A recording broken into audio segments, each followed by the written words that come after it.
او پوښتنه دا ده چې شیرشاه د ځمکو د دې ادارې نه او د ځمکو د دې اډمنسټریشن نه چا لرې کړ.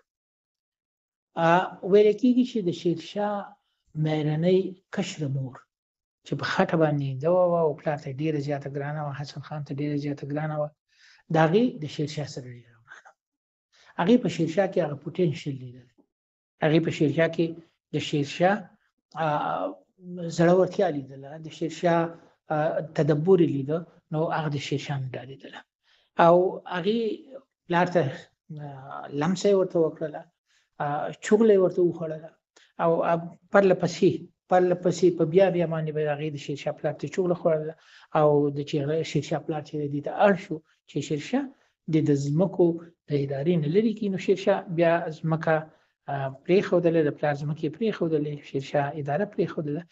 شیرشاه پوځ ته لاړه او هغلته د مغولو پوځ ته لاړه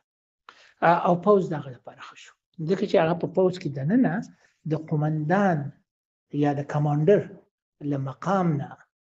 د گورنر یا د والی مقام ته ورسېده او د بهار د ایالت والی شو. شیرشاه پاچا څنګه شو؟ شیرشاه پاچا داسې شو چې همایون یې مات کړ. همایون هغه 2 ځله مات کړ، یو ځل د ډیلي نه همایون ویسته ویشاړه چې ډیلي د هغه پلازمینه وه، د هغه پلازه یا د هغه تخت په ډیلي کې و. نو دا د چوسه جګړه وه او د چوسه جګړه چې ده هغه په 1539 زیږدیز کال کې وشوله. نو په 1539 زیږدیز کال کې شیرشاه په دې باندې وتوانېده چې همایون مغول د ډیلي نه وشړي. بیا په 1540 زیږدیز کال کې دویم جنګ وشو، هغه د قنوج جنګ او په هغه کې شیرشاه ولګېده او همایون یې داسې مات کړ چې همایون اړ شو له هند نه وتښتي او د هند نه چې کله همایون تښتېده نو افغانستان ته رانغی، ځکه چې افغانستان چې دی هغه خو د شیرشاه په لاس کې و، پښتانه افغانان ټول د شیرشاه تر شا ولاړ وو. نو هغه ایران ته پناه یوسته او ایران نه غوښتل چې په هندوستان کې د پښتنو او د افغانانو واکمني شي، نو ایران هغه له پناه ورکړله او هغه د افغانانو په وړاندې باندې وساته. په دې ډول باندې شیرشاه په 1540 زیږدیز کال کې د هندوستان پاچا شو. شیرشاه کله د هندوستان پاچا شو؟ په 1540 زیږدیز کال کې. خو د هندوستان سپېرکوټي ګڼئ، د پښتانه سپېرکوټي ګڼئ، د افغانانو سپېرکوټي ګڼئ، بدبختي دا وشوله چې شیرشاه یې د 15 کاله په 15 کالو کې چې د عدل او د انصاف کوم نوم جوړ کړ هغه بې جوړي. شیرشاه په 22 د مې باندې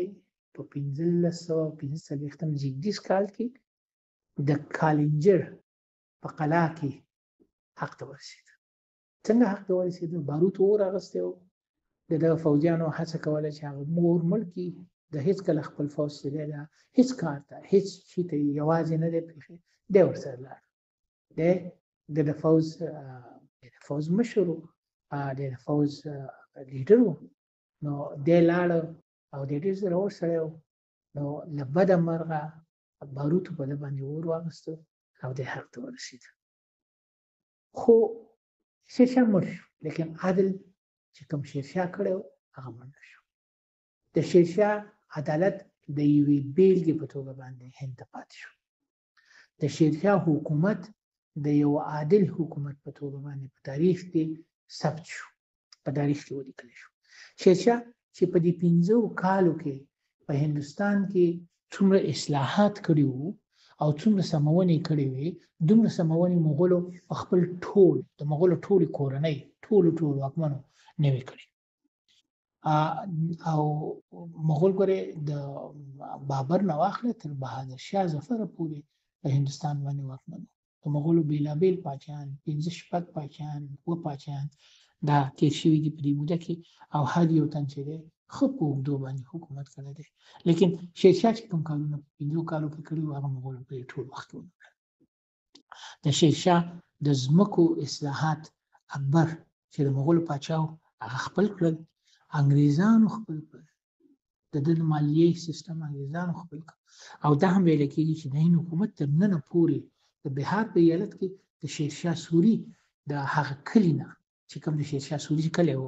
د هغې د ځمکو نه د ځمکو مالیه د ځمکو ټیکس د ځمکو قلنګ د ځمکو باج دا ترې نه اخلي.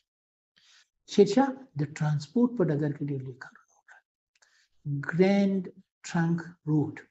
ګوره د انګریزي نوم دی انګریزانو ورته ورکړی و جنرالي سړک به یې ورته ویل دا د کابل نه غځېدلی تر بنګاله پورې دا شیرشاه نه یوازې دا چې پراخه کړه او جوړ یې کړه بلکې شیرشاه چې دی په دې باندې خپل دواړه مقصدونه چې دی دا پوره کړل. هم یې په سوداګریز مقصد پوره کړ هم یې په د امنیت مقصد پوره کړ او یو دریم مقصد یې پوره کړی و هغه دا و چې شیرشاه د ډاک سیستم د پوسټ سیستم چې دی دا جوړ کړ.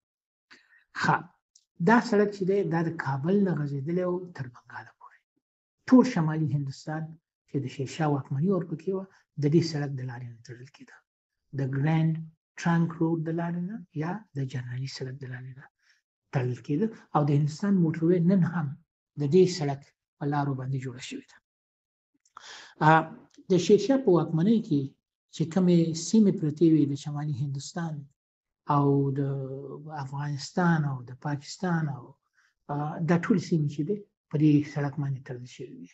دا سیمې لکه د افغانستان سیمه وه د خیبر پښتونخوا سیمه وه د پاکستان د پنجاب سیمه وه د ملتان سیمه وه د سند ایالت و د هندوستان د پنجاب سیمه وه د هندوستان اجمیر و چې دا شیرشاه سوري چې دی دا هم نیولی و د هندوستان بنګال او په منځ کې چې دی بهار و دا ټولې ځمکې چې دی دا ټول ایالتونه د شیرشاه په واکمنۍ کې او شیرشاه د ټولو نه د ګرینډ ټرنک روډ یا جنرالي سړک چې دی دا تیر کړ او په دې ډول باندې شیرشاه د دې دا ټولې سیمې د یو بل سره وتړلې دا ټول ایالتونه یو بل سره وتړل او امن یې هلته راوست. شیرشاه په هرو 8 کیلومترو کې یا 10 کیلومترو کې یو جومات جوړ کړ. نو د سوداګریز لحاظه با سوداګر راتلل او هغلته به یې پړاو وغورځاوه په هر 8 کیلومترو کې په 10 کیلومترو کې چېرته چې به د یو ځای وشو پړاو به یې وغورځاوه او دا 10 کیلومتره 8 کیلومتره لار چې ده دا به د شیرشاه سپایانو د شیرشاه لښکریانو دوی به څارله نو هغو ته امن هم. خو د دې سره چې جومات یې جوړ کړی و نور کارونه یې کړي په همدغې 8 کیلومترو کې یا 10 کیلومترو کې د پاکو اوبو ښایسته پاکې اوبه چې هغه څښل کېدلې او د بهیرونو دپاره وې د لارې په سر باندې د بهیرونو دپاره سوداګریزو بهیرونو دپاره د هغې کویه یې کنستې هلته یې خوړنځایونه جوړ کړي اوسني رسټورنټونه ورته ویلی شو په شیرشاه چې د خوړنځایونو بنیادونه یې ایښي یا د خوړنځایونو بنیادونه یې پراخه کړي وو. شیرشاه په دې باندې ډېر ستر کار کړی و ځکه چې ستړی بهیر به راغی د هغو سره به ډوډۍ هم نه و هغوی به ډوډۍ په هغه خوړنځای کې خوړله او خوړنځای چې دی پاک به ساتل کېده ښکلی به ساتل کېده او په دې ډول باندې دا ټول کار چې د شیرشاه چارواکو کاوه د شیرشاه حکومتي مامورینو کاوه اهلکار یې کاوه دا کار او ورسره شیرشاه چې دی وکړلی شول چې د دې لارې نه امن ټینګ ټول شمالي هندوستان کې شیرشاه د دې لارې نه د ډاک سیستم یا د پوسټي سیستم دا هندوستان ته ورکړ. د دې لارې نه د هندوستان بازار چې دی دا یې ښایسته کړ بازار یې په خپو ودراوه بازار یې تقویه کړ او دا په مالیاتو کې د شیرشاه ستر کار انګریزانو بیا خپل کړ. شیرشاه په پوځ کې ګوتې ووهلې په پوځ کې هغه شقدار هغه وټاکل یا منصبدار یې وټاکل پوځ یې منظم کړ. شیرشاه نه یوازې دا چې پوځ منظم کړ عدلیه یې منظمه کړله قاضي چې به هره فیصله کوله قاضي ته منصف ویله کېده پاسوال ته منصف ویله کېده هغه چې به هره فیصله کوله هغه فیصله به لیکلې فیصله وه او د فیصلو په تحریري بڼه باندې ثبت چې دی دا هم په تاریخ کې ما نه دی لیدلی چې بل ځای کې دې شوی وي د قاضي د فیصلو ثبت. شیرشاه چې دی دا هندوستان په بچی کې دا ثبت وکړ د قوالو کېدلی شي د قاضي د فیصلو خو کېدلی شي چې دا ثبت چې دی دا مخکې هم په تاریخ کې شوی وي لیکن شیرشاه چې دی دا بیا دود کړ دا بیا رواج کړ د شیرشاه ټول احکام چې په لیکلي بڼه باندې ورکړي شیرشاه پولیس جوړ کړ پولیس ته به کوټوال نو په فوج کې ګوتې ووهلې فوج یې سم کړ اداره یې سمه کړله د مالیې سیستم یې سم کړ هندوستان له بازار وکړ پولیس یې د هندوستان سم کړ او دا کار یې د هر کلي په سر باندې د هر کلي ځمکې چې وې د هغوی جریبونه وشول ځمکه څو جدي به ده د چا په واک کې ده هغه بزګر به د هغې مالیه ورکوله مالیه به یې حکومت ته ورکوله او مالیه ډېره د دود سره سمه مالیه وه په هغې کې د بزګرانو ملا نه ماتېدله د اقتصادي ملا یې نه ماتېدله ډېر په خپله خوښه باندې به هغو مالیه ورکوله رسید به ورته د شیرشاه چارواکو ورکول د شیرشاه مامورینو به ورته ورکول او په دې ډول باندې بزګران چې دي دا د زورواکو د ادارې نه خلاص شول ځکه چې هغه به یو خوا نه حکومت له مالیه ورکوله بیا به د بل خوا نه زورواک راغی هغه به ورته ویل چې ما مالیه راکړه نو چې کله به د شیرشاه په وخت کې زورواک په کوم بزګر پسې لاړو یو خو به بزګر د هغې رپورټ ورکړ بل به بزګر لکه د هغې رپورټ به حکومت ته ورکړ شیرشاه حکومت ته به ورکړ د شیرشاه دولت ته به ورکړ او بله مسله چې ده هغه دا ده چې هغه به ځمکوال ته وویل چې ما د دې ځمکې د حاصل مالیه ورکړې ده او دا زما رسید دی